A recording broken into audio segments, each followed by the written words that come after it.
नमस्कार, SBT news में आपका स्वागत है। पेश है 10 अगस्त शनिवार सुबह 11:15 राजस्थान की बड़ी खबरें। दिल्ली के पूर्व मुख्यमंत्री मनीष सिसोदिया ने कहा है कि बाबा साहेब डॉक्टर अम्बेडकर के संविधान और सच्चाई की ताकत से उन्हें जमानत मिली है।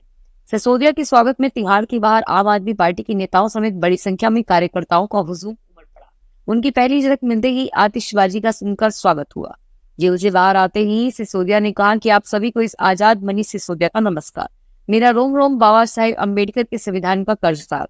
बाबा साहेब के संविधान और सच्चाई की ताकत से ही मुझे जमानत मिली है। बॉलीवुड अभिनेता व फिल्म निर्माता आमिर खान को शुक्रवार को उच्चतम न्यायालय ने मुख्य न्यायाधीश डीवाई चंद्रचूड़ की अदालत में कार्यवाही के दौरान अपनी उपस्थिति के कारण आकर्षण का केंद्र रहे।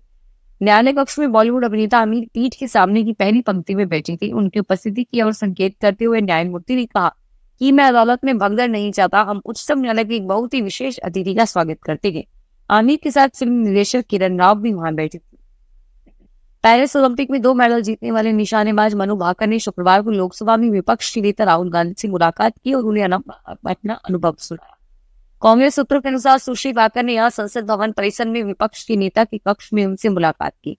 उन्होंने गांधी को इस दौरान मिठाई भी खिलाई। सुश्री भाकर ने निशानेबाजी में पेरिस ओलंपिक में 2 कांस्य पदक जीते थे। उपराष्ट्रपति जगदीप धनखड़ ने 2 दिवसीय यात्रा पर शुक्रवार को जोधपुर आए। उन्होंने अपनी पत्नी सहित राजस्थान हाईकोर्ट में आयोजित सेमिनार में हिस्सा लिया। उपराष्ट्रपति ने अपने वकालत के समय और उन दिनों जज के साथ अनुभव को शेयर किया। Chief justice high court Rajasthan MM Srivastava व जस्टिस पुष्पेंद्र भाटी भी मौजूद थे। उपराष्ट्रपति आज हाईकोर्ट की प्लेटिनम जुबली कार्यक्रम में भी हिस्सा लेंगे। राजस्थान को सरकारी स्कूल के विद्यार्थियों को निजी स्कूलों के विद्यार्थियों के स्तर पर लाने के लिए शिक्षा विभाग एक नवाचार करने जा रहा है। इसके तहत कक्षा 8वीं तक के विद्यार्थियों को सीखने का स्तर बेहतर किया जाएगा, जिससे बोर्ड परीक्षाओं और प्रतियोगी परीक्षाओं में भी पिछड़े रहे। विद्यार्थियों को सीखने का स्तर उनकी कक्षा के स्तर से किसी भी रूप में कम नहीं रहने दिया जाएगा। शिक्षा निदेशक आशीष मोदी ने इसके लिए आदेश जारी कर दिए हैं और सरकारी स्कूलों में रोजाना 7वां पीरियड रिवीजन का रखा जाएगा। राजस्थान में मंत्री पद से इस्तीफा देने के बाद किरोड़ी लाल मीणा ने पहली बार खुलकर बयान दिया है। मीणा ने दौसा में कहा है कि मैं भजनलाल सरकार में मंत्री पद को इतनी ठोकर मार दी क्योंकि जहां मैं 45 साल से सेवा कर रहा हूं, उन लोगों ने मेरी बात को नहीं रखा। मीणा अंतर्राष्ट्रीय आदिवासी दिवस पर दौसा की मीना हाईकोर्ट में हुई रैली को संबोधित कर रहे थे। उन्होंने कहा कि चाहे मेरी छाती छलनी हो जाएगी, लेकिन आरक्षण के साथ किसी प्रकार की छेड़छाड़ नहीं होने दूंगा। पेरिस ओलंपिक में फाइनल से ठीक पहले ओवरवेट बताकर अयोग्य करार दी गई दिनेश फोगाट की याचिका पर court of arbitration for sports ने सुनवाई की। भारत की ओर से एडवोकेट हरीश साल्वे ने पक्ष रखते हुए कहा कि दिनेश को सिल्वर मेडल दिया जाए या उसे फाइनल खेलने का चांस मिले। इसके बाद CES ने कहा कि पेरिस ओलंपिक की समाप्ति से पहले दिनेश फोगाट की याचिका पर फैसला आने की उम्मीद है। यह ऐसा मामला नहीं है जिस पर 1 घंटे के अंदर फैसला लिया जा सके। Chief justice of India DY Chandrachud शुक्रवार को एक कॉलेज के दीक्षांत समारोह में शामिल हुए। इस दौरान उन्होंने छात्रों को संबोधित करते हुए कहा कि संविधान असमानता खत्म करने का सबसे पावरफुल टूल है। उन्होंने कहा कि हमारे संविधान निर्माताओं की दूरदर्शिता की वजह से हमें मजबूत संविधान का दस्तावेज मिला। राजस्थान में भ्रष्टाचार निरोधक ब्यूरो ने टोंक में जिला उद्योग केंद्र के मुख्य प्रबंधक सुल्तान सिंह मीणा और बूंदी के जिला उद्योग केंद्र के वरिष्ठ सहायक अजय खंडेलवाल को 1 लाख रुपए की रिश्वत देते हुए गिरफ्तार किया। आरोपी सुल्तान सिंह के टोंक स्थित निवास पर छापा मारकर 1 लाख रुपए की संदिग्ध रिश्वत लेते हुए दोनों को गिरफ्तार किया गया। मामले में संलिप्त टोंक के निवाई में चार्टेड अकाउंटेंट जय जैन को भी पकड़ा गया है। राजस्थान के पश्चिमी इलाकों में बारिश का दौर थम चुका है, लेकिन अजमेर से होकर रेगिस्तानी इलाके में जाने वाली लूनी नदी उफान पर है। बाड़मेर के सिंधरी में गुरुवार को इस नदी का मंगल प्रवेश हुआ तो यहाँ लोगों ने पूजा अर्चना की। शुक्रवार को नदी का पानी तीसरे बाड़मेर जिले के सिंधरी में प्रवेश हुआ। इस बार अगस्त महीने में इसका पानी आया है और ये नदी बाड़मेर के रास्ते से 2 से 3 दिनों में गुजरात की सीमा में प्रवेश करेगी। संसदीय कार्य विधि व न्याय मंत्री जोगाराम पटेल ने शुक्रवार को जोधपुर जिले के वीर शिरोमणि मुकुंद दास खींची बांध की जल भराव क्षमता पर निरीक्षण किया।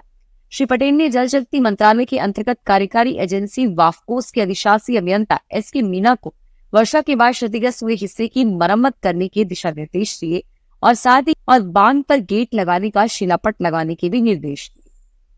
बूंदी जिला परिषद के CEO दुर्गाशंकर मीना कोटा जाते समय सड़क हादसे में घायल हो गए। गाय को बचाने के चक्कर में उनकी कार बेकाबू होकर पलट गई। जिला परिषद के मुख्य कार्यकारी अधिकारी दुर्गाशंकर गुरुवार को बूंदी से कोटा अपने घर जा रहे थे। NH 52 पन तालेड़ा में शिखावटी ढाबे के पास अचानक कार की आगे गाय आ गई। वाहनों पर हाई सिक्योरिटी नंबर प्लेट के लिए आवेदन की अंतिम तारीख आज शनिवार को है। ऐसे में अचानक इसके लिए आवेदनों की तादाद बढ़ गई है। जहां एकाएक बार बढ़ने से वाहन स्वामियों को नंबर प्लेट लगवाने के स्लॉट हासिल करने में मुश्किलें आ रही है। वहीं बंद हो चुकी वाहन कंपनियों के वाहन मालिक पोर्टल पर उनके डीलर के नाम या वैकल्पिक व्यवस्था नहीं होने से परेशान है। वहीं ऑनलाइन आवेदनों में वाहनों की आरसी अपडेट नहीं होने से भी मुश्किलें पड़ी। सीमेंट व अन्य सामग्री से बनाई जा रही मूर्ति की चर्चा पूरे अवध क्षेत्र में है। जयराम दास के इस कार्य के अन्य धार्मिक विकास कार्य भी आमजन धर्म प्रेमी के सहयोग से करवाए जा रहे हैं। आर्किटेक्ट और उनके परिवारजन ग्रामीण धर्म प्रेमी दुर्गा, हनुमान, सिंह परिवार, राम दरबार व अन्य देवी देवताओं की मंदिर में बनवाए जा रहे हैं, जहाँ पर भक्त अपने इष्ट देवता की पूजा अर्चना एक ही छत के नीचे एक ही प्रांगण में कर सकेगी। राजस्थान में खाली हुई राज्यसभा की एक सीट के लिए चुनाव आयोग ने चुनाव कार्यक्रम की घोषणा कर दी है, जिसकी वजह से 3 सितंबर को होने वाले राज्यसभा चुनाव को लेकर राजनीतिक हलचल तेज हो गई है।